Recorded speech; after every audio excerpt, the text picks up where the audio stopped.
Trompette prophétique, un programme de la révélation de la pensée de Dieu pour son peuple. Aujourd'hui, vous suivez le sacrificateur Joachim Kessé dans la trompette prophétique sur le thème « La bataille finale ». Apocalypse, chapitre 18, le verset 1. Après cela, je vis descendre du ciel un autre ange qui avait une grande autorité. Et la terre fut éclairée de sa gloire. Dans ce passage, dans ce verset qui introduit le chapitre 18 de livre d'Apocalypse, la Bible nous parle d'un ange qui est descendu de la part de Dieu. Et cet ange a éclairé la terre de sa lumière. Nous savons tous que quand on parle de lumière, on veut parler de vérité. Quand on parle de lumière, on veut parler d'exposer les choses qui sont cachées. Bien aimé, beaucoup de choses qui nous étaient cachées ont été dévoilées. Beaucoup de choses qu'on ne savait pas. Dieu s'est arrangé d'une manière ou d'une autre pour les mettre à nu. Et quand Dieu permet que les choses viennent à la lumière, que tout le monde sache réellement ce qui s'est passé, ce qui se passe, c'est pour amener les gens à la repentance. Mais si même malgré tout cela, malgré cette lumière que Dieu amène, si malgré tout ça, les gens s'endurcissent dans leur état, il n'y a plus rien à faire.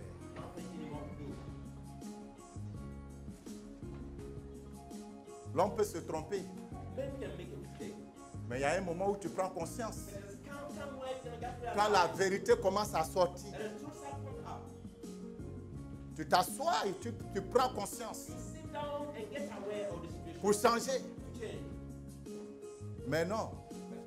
Les hommes d'aujourd'hui, au lieu de chercher à changer, ils s'endurcissent davantage dans leur état.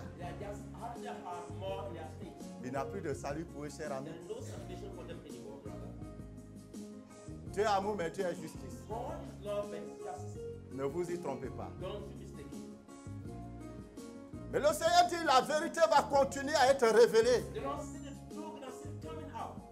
Il y a encore des choses que nous ne savons pas qui vont sortir.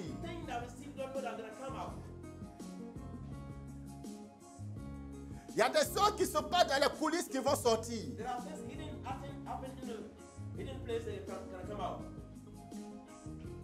Mais quand Dieu permet que toutes ces choses sortent, nous l'église, ça doit être un signal pour nous que l'heure de Dieu a sonné. Les hommes aveuglés par les abominations auxquelles ils se sont liés et auxquelles ils ont vendu leur âme,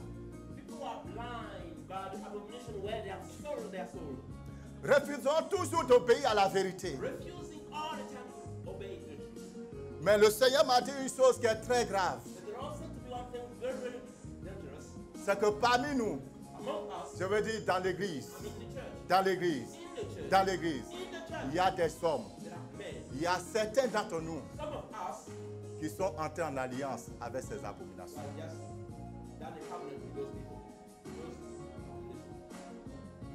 Nous parlons d'indépendance.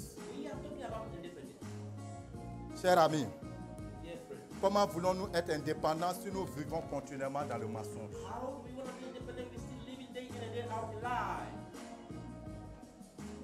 Serviteurs et servants de Dieu, le Père m'envoie vers toi pour te dire que même dans l'église, le mensonge est assis sur le trône, sur l'autel.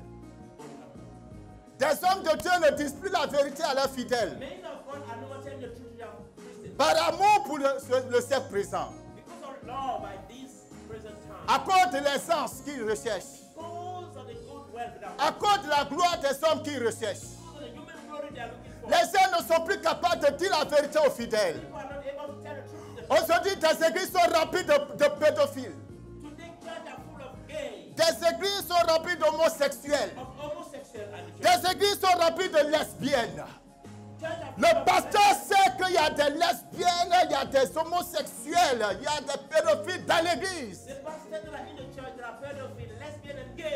Il est incapable de leur dire la vérité, de prendre des sanctions disciplinaires contre eux. On ne veut plus censurer le péché dans l'église. On ne veut plus censurer l'iniquité dans l'église. On dit Dieu est amour. Nous oublions que c'est vrai, Dieu est amour, mais il est saint. Bien aimé, il y a une chose avec laquelle Dieu ne joue pas. Dieu ne joue pas avec sa sainteté. Tu peux lui faire des offrandes de milliards de francs. Tu peux exercer des dons spirituels excellents. Tu peux guérir les malades. Mais si tu tolères le péché, tu es digne pour l'enfer. Des serviteurs de Dieu vont eux-mêmes perdre le salut. Pas parce qu'ils sont dans un péché quelque part, mais parce qu'ils ont admis le péché dans l'église. Qu'ils ont accepté que le péché demeure dans l'église. Ils savent que le péché est là. Et ils ne font rien pour éradiquer le péché. Pourquoi? Parce qu'aujourd'hui, on cherche la multitude. Mon église a 2000 membres. Mon église a 3000 membres. Mon église a 4000 membres. Le Seigneur m'a dit, dis-leur. Dis-leur. Quand on parle du réveil, ce n'est même pas les miracles. Fils, le Seigneur me dit de dire que quand on parle du réveil, ce n'est pas la puissance. Il dit le réveil dont on parle. Le réveil que Dieu cherche. Le réveil, le véritable réveil. C'est lorsque les cœurs sont touchés. Et que dans l'humilité et dans un aspect de pureté, de crainte de Dieu, ils retournent à Dieu en masse. C'est ça le réveil. C'est ça le réveil. Quand les gens prennent conscience que le péché est mortel, que le péché détruit la gloire de Dieu, que le péché fait siéger Satan dans l'église, que les gens prennent conscience qu'ils sont le temple du Saint-Esprit et qu'ils ne doivent pas souiller ce temple avec l'iniquité, et que dans l'humilité, dans la crainte de Dieu, il y a une peur de Dieu qui s'empare d'eux et qui les amène à fuir l'iniquité. Ils cherchent à purifier leur conscience. Ils cherchent à purifier leur cœur. C'est ça le réveil. C'est ça le réveil. Et c'est dans cet état de cœur que la gloire de Dieu peut se manifester dans notre nation. Et que la crainte de Dieu peut résider sur l'église. Vous pouvez faire des miracles, frère. Vous pouvez faire des miracles. Je n'ai rien contre les miracles. Je n'ai rien contre les miracles. Les miracles sont essentiels. Mais les miracles ne sauvent pas l'âme. Le miracle ne délivre pas du péché. Le miracle ne délivre pas de l'enfer. Vous, serviteurs de Dieu, Dieu nous a appelés pour arracher les âmes à l'enfer. Et arracher les âmes à l'enfer, c'est de leur dire que le péché est mortel. C'est de les arracher au péché par la prédication de la croix. Par la prédication de la croix. Par la prédication de la croix. Par la prédication de la croix. La prédication de la croix. C'est ce message qui amène le chrétien à crucifier la chair pour que l'Esprit de Dieu en lui prenne la place afin qu'il puisse marcher par l'Esprit et non selon la chair. Les gens ont 10 000 membres dans l'église. Mais lorsque vous regardez simplement l'habillement des gens, simplement l'habillement, simplement l'habillement, simplement l'habillement, simplement l'habillement, vous faites comprendre que vous êtes au milieu des religieux et non des enfants de Dieu.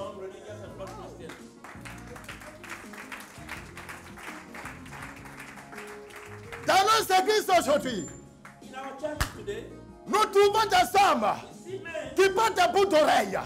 Et le pasteur là, il presse, il prophétise sur lui. Il le bénit.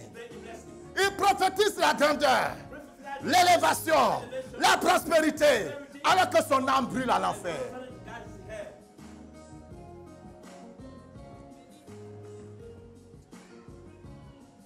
Et quelquefois on dit, c'est les Européens.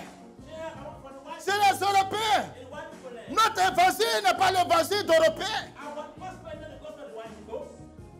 Nous ne prêchons pas l'évangile d'Européens.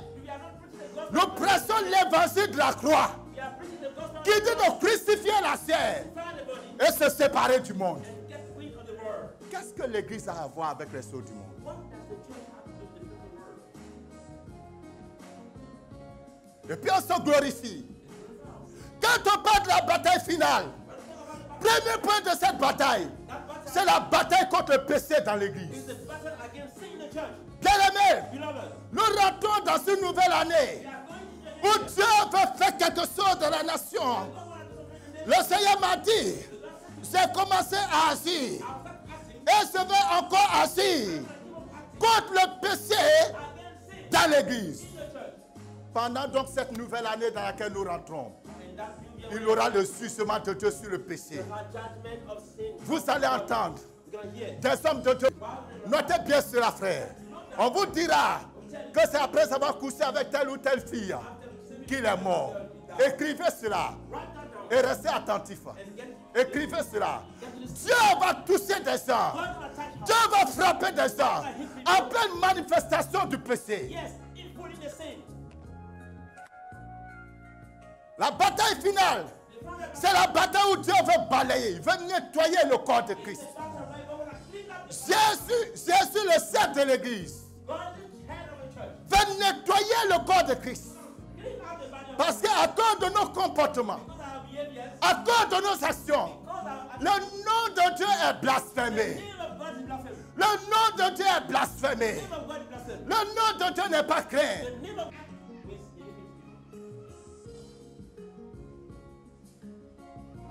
C'est l'église que Dieu doit utiliser. C'est dans l'église que la puissance de Dieu doit descendre.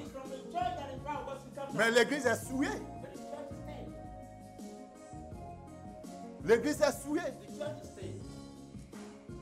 L'église est souillée à cause de la recherche de la gloire et de la renommée. Les gens ont peur de perdre des membres. Si je lui parle, il va partir de l'église.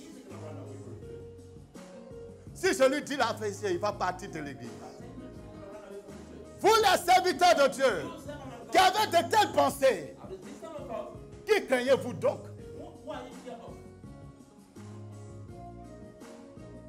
De quoi donc avez-vous peur? Qui vous a donc appelé? Et pour qui travaillez-vous? Pour vous-même ou pour le Seigneur? Votre message vous identifie. Votre message indique pour qui vous travaillez.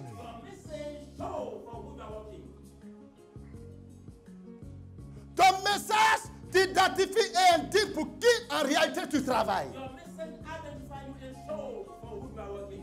Tu peux prononcer le nom de Jésus et faire beaucoup de guérisons.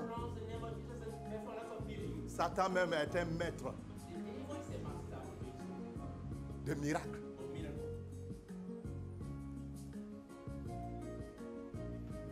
Et le Seigneur m'a dit, j'ai regardé dans le peuple, j'ai regardé dans le pays, j'ai trouvé 3 catégories d'églises.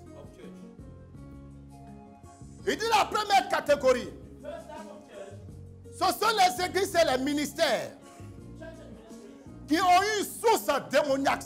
La source même est démoniaque.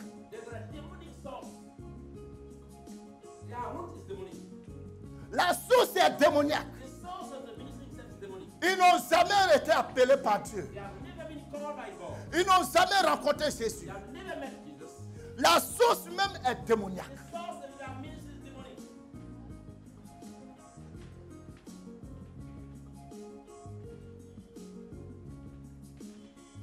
Ce sont des ouvriers de l'enfer.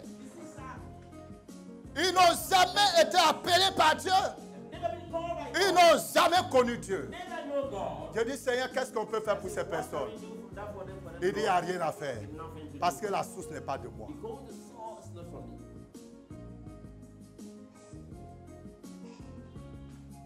Il dit, la seule chose à faire, c'est que de telles églises, de tels ministères, ceux qui sont dedans, la seule chose pour qu'ils puissent être sauvés, c'est de sortir. Et c'est cela la Bible dit. Aphekaï 18, le verset 4.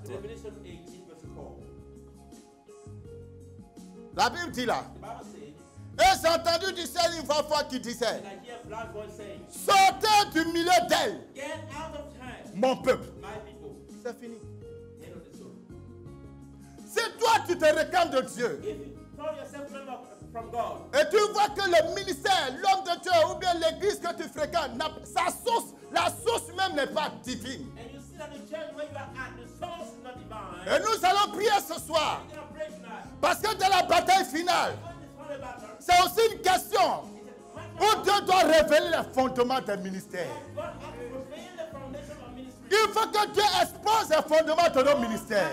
Qu'on sache qui est de Dieu et qui n'est pas de Dieu. Il faut que cette confusion s'arrête dans le pays. Et qu'on arrête de mélanger tout le monde. À cause de 2-3 personnes. Tout le monde est mélangé aujourd'hui. Il faut que Dieu expose ses fondements. Si je suis de Dieu, que Dieu expose, qu'il rende témoignage que je suis de lui.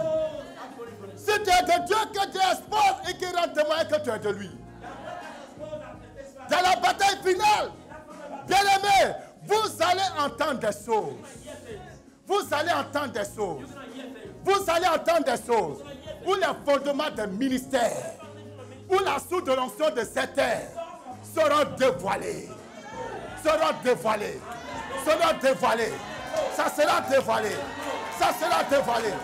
Ça sera dévoilé. Parce que Dieu veut sanctifier l'église. Dieu veut sanctifier l'église. Donc il dit, sortez du milieu d'eux. Quand c'est mis à nu, il ne faut pas dire non, je vais prier pour que ça change. Ça ne changera pas. Dieu peut guérir ce qui est de lui. Mais il ne pourra pas guérir ce qui appartient au diable. Are you hearing me? Vous me comprenez? Si quelque chose appartient à Dieu, il va guérir cette chose. Mais ce qui appartient au diable, qu'est-ce que Dieu a fait avec? Sortez du milieu d'eux.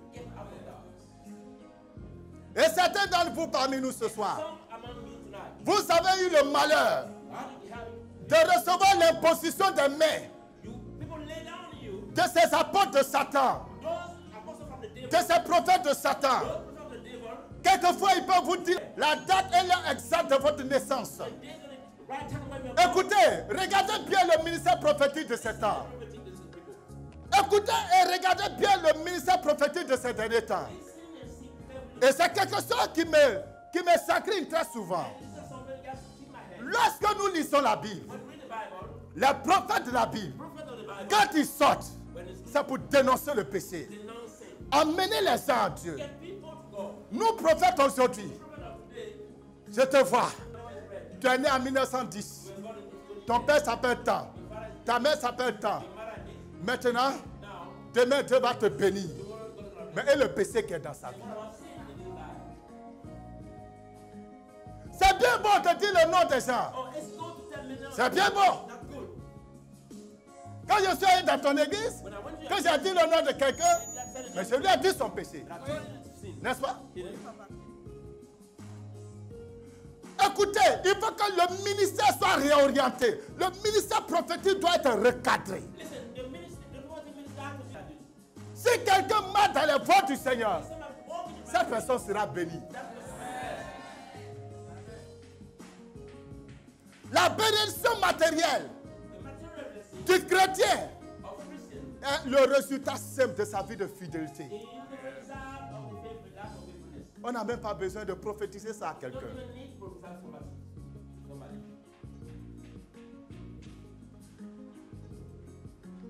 séduction qui s'est installée dans l'église. Quand on parle de la bataille finale, c'est la bataille pour juger la séduction dans l'église. Les prophètes séducteurs, les apôtres séducteurs, les évangélistes séducteurs. Viens, accepte Jésus et puis tu seras millionnaire. Ça, ce n'est pas l'évangile de Jésus. Jésus n'a jamais dit venez à moi pour que vous soyez millionnaire.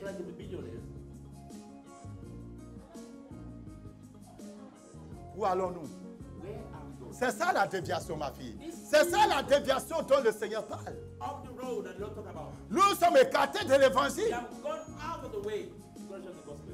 Nous sommes rentrés dans le monde. Si tu as 2000 fidèles dans ton église, c'est très bien. Mais tu les amènes où? Écoutez.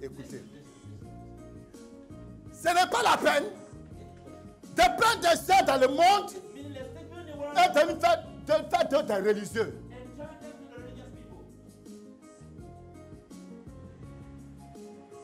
Quand on prend les sœurs dans le monde, on évangélise les gens.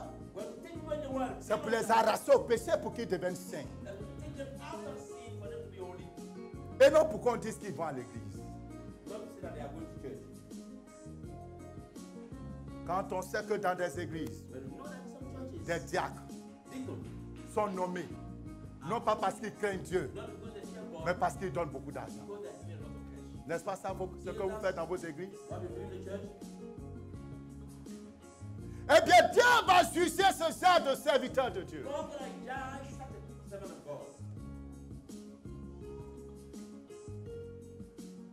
Vous voulez positionner des gens dans l'église, l'église ne vous appartient pas.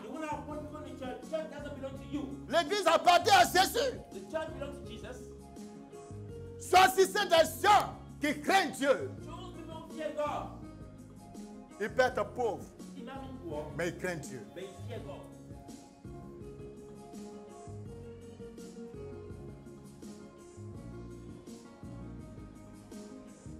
Quelle gloire as-tu quand ton diacre, ton ancien, est un adultère, un homosexuel?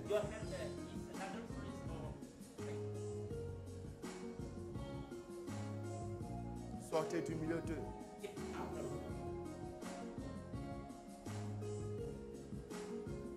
Alléluia. Deuxième église, deuxième catégorie. Ceux qui sont de sources divines, de sources pures. La source est pure. Ça veut dire que la source est de Dieu. Donc, depuis l'origine, la source est de Dieu.